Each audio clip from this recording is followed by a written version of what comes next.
एक बार जरा vote share देख लें केरला के एग्जिट पोल का, किस गठबंधन को कितना वोट मिलता हुआ दिखाई दे रहा है।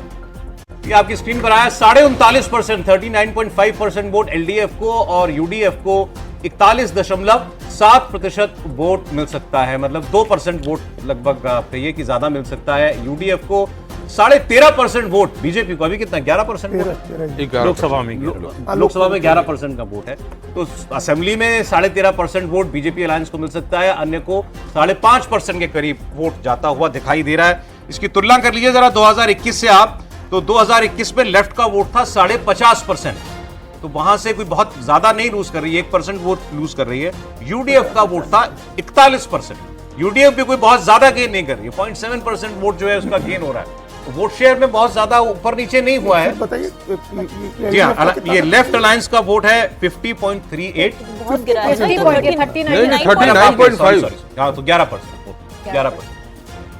ये इस बार क्या, ये मोटे तौर पर ये ठीक है, इस तरह का एक सेंस हो रहा था, एक सेंस आ रहा था कि भाई लगातार तीसरी बार लेफ्ट के लिए जीतना थोड़ा वहां मुश्किल होगा, और उसके कई कारण हैं। एक तो लीडरशिप का कारण था, हालांकि एक स्ट्रांग लीडरशिप की बात लेफ्ट के फेवर में जा रही थी कि उसका स्ट्रांग लीडरशिप है, और बीजेपी में कई लीडर्स कम्पीट कर रहे हैं एक दूसरे के साथ। वेणुगोपाल थे, रमेश चन्नीथला थे, वीडी सतीशन थे, ये सब लोग कम्पीट कर रहे हैं और वहाँ एक लीडर आइडेंटिफाइड है।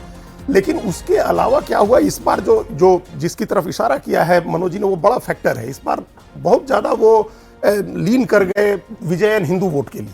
उनको लगा कि हिंदू वोट हमारे साथ आ सकता है, जबकि उसी वोट के लिए बीजेपी कम्पीट कर रही थी।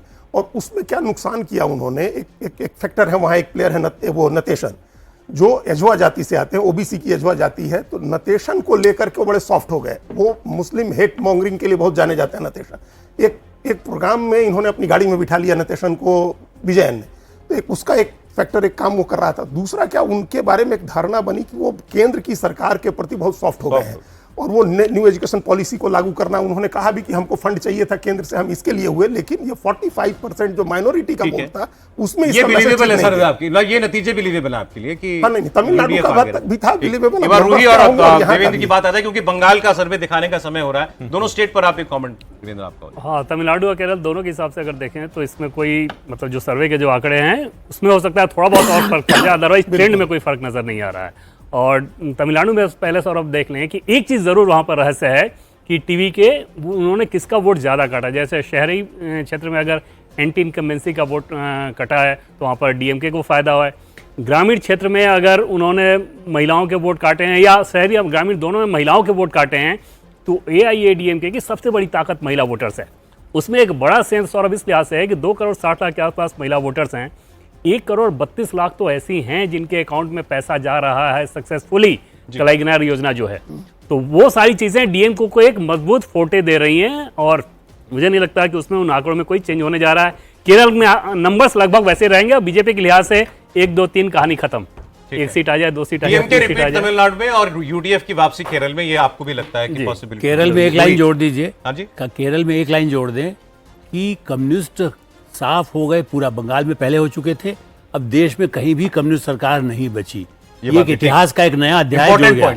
भारत में कहीं कम्युनिस्ट सरकार नहीं होगी। जी रोही। देखिए, मैं दोनों ही राज्यों में नहीं गई हूँ तो मैं आंकड़ों पे तो कमेंट नहीं कर पाऊंगी, लेकिन एक चीज है तमिलनाडु में, एक तो जैसे विजय की तब से बात हो रही है, बहुत मुश्किल है कहना, जब भी कोई नया खिलाड़ी आता है डिस्ट्रप्टिव फोर्स होता है, उनका किस साइड वोट जाएगा ये आप तब तक नहीं कह सकते जब तक एक्चुअल आपके पास डेटा ना आए, जो कि 4 मई को आएगा। दूसरी बात, तमिलनाडु में स्टैलिन एक खुद में ही बड़ा एडवांटेज है, एंटी इनकम्बेंसी जरूर है, लेकिन वो पॉपुलर नेता है, स्पेशली महिलाओं के बीच में वो है पॉपुलर। उनकी जो फ्री बस स्कीम है, ये सारी स्कीम्स महिलाओं के बीच में पॉपुलर है। इनफैक्ट जो जयललिता एमजीआर की पॉपुलैरिटी एआईडीएमके में जो थी महिलाओं के बीच, अब वो कहीं ना कहीं थोड़ा डीएमके की तरफ शिफ्ट होती नजर आ रही है बिकॉज ऑफ स्टैलिन।